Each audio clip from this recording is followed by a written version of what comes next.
Si vous êtes à la recherche des meilleurs jeux PC pour explorer des mondes étranges et vivre des aventures palpitantes sur votre bête de course, nous vous avons déniché un top des meilleurs disponibles en tenant compte dans leur ordre de nos préférences vidéoludiques.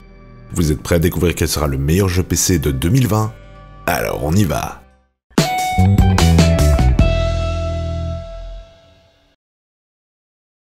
Comme d'habitude, on indique dans la description les liens vers les prix et caractéristiques des différents modèles qu'on vous présente dans la vidéo. Jetez-y un coup d'œil, les prix seront plus à jour et il y a parfois de bonnes promos. Profitez-en. Top 5. Tony Hawk's Pro Skater 1+2.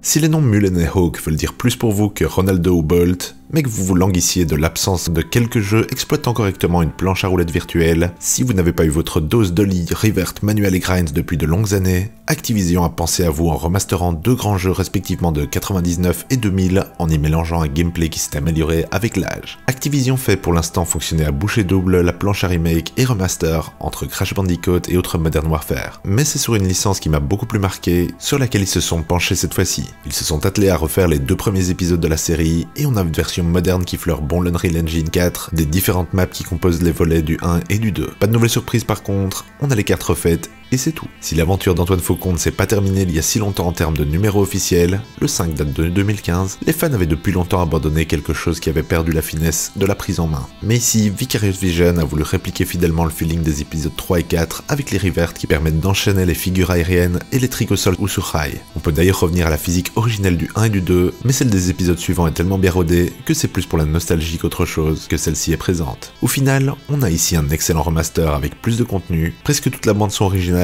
et un feeling qu'on croyait perdu à jamais. Une franche réussite donc qui laisse juste entreapercevoir ce qu'une bonne exploitation de la licence pourrait encore apporter au paysage vidéoludique. Ses avantages: un remake magnifique, le gameplay aux petits oignons, la bande son presque au complet et le mode online décent. Son inconvénient par contre, pas de grosses surprises.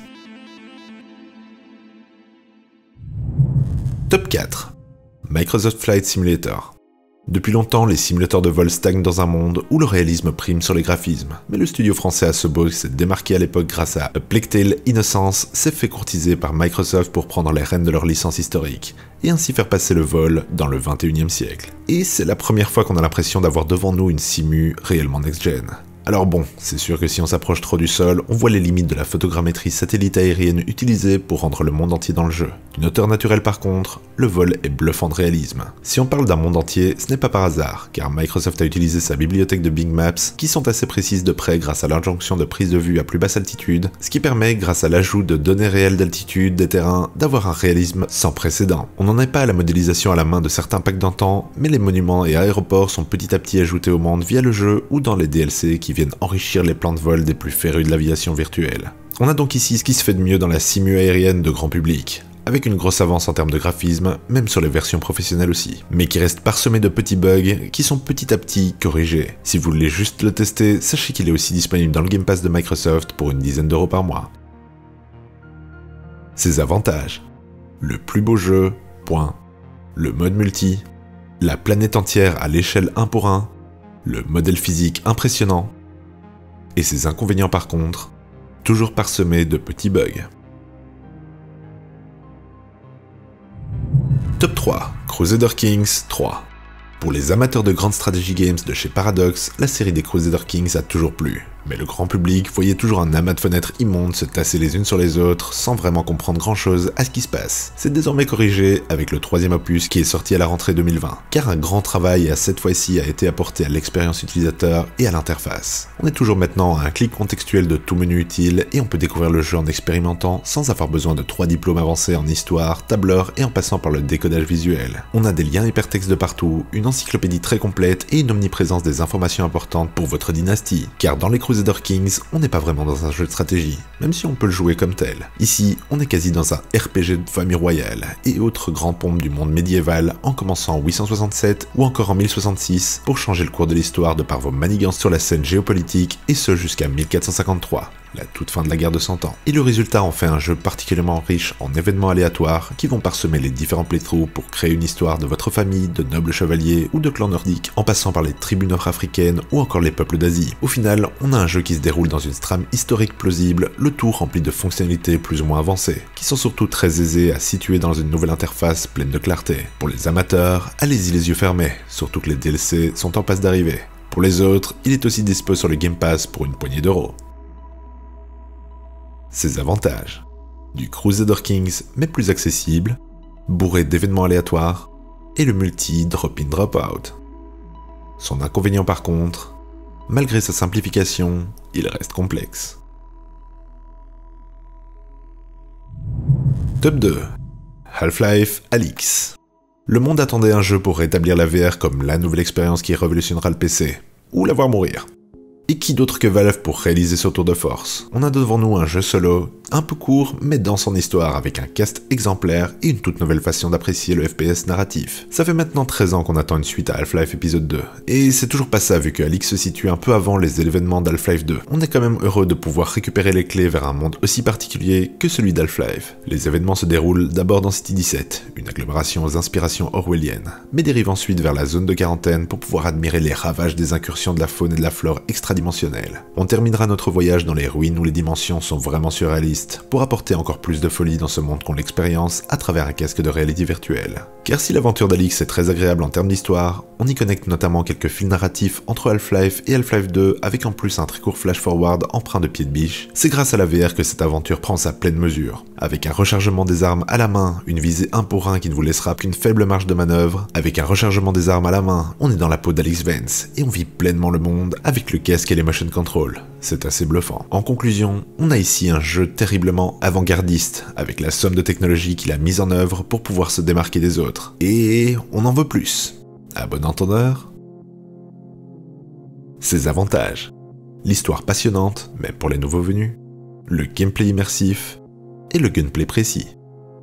Son inconvénient par contre, la VR obligatoire. Top 1. Hades.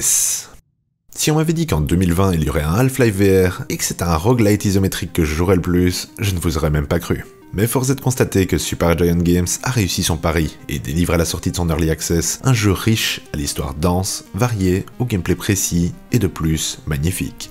Un véritable chef-d'œuvre. Si l'on entend roguelite, il faut se dire qu'on est dans la forme très light, car le power creep est assez grand, et là où au début on peinera à arriver au bout du premier biome, complètement tuné de la mort qui tue, on volera à travers les premières zones sans presque se sentir en danger. On a donc une vraie progression, et un mode dieu est même présent pour une montée plus grande en stats de base lors de chaque essai, pour tous ceux qui veulent plutôt découvrir le lore sans devoir apprendre à dodger les attaques. Au final, on a un brawler très agréable, dans lequel on a le choix entre différentes armes. On incarne ici Zagrai, dans cette version baroque de l'enfer grec antique, qui veut s'échapper de l'emprise de son père, Hadès, et atteindre le mont Olympe.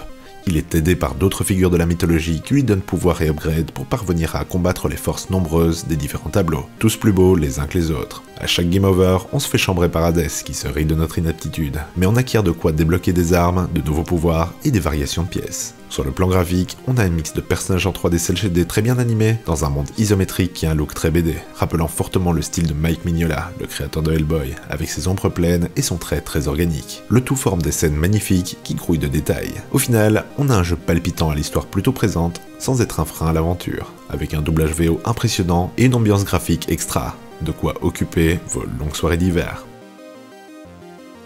Ses avantages: riche visuellement, le gameplay nerveux, l'histoire omniprésente, et on en redemande.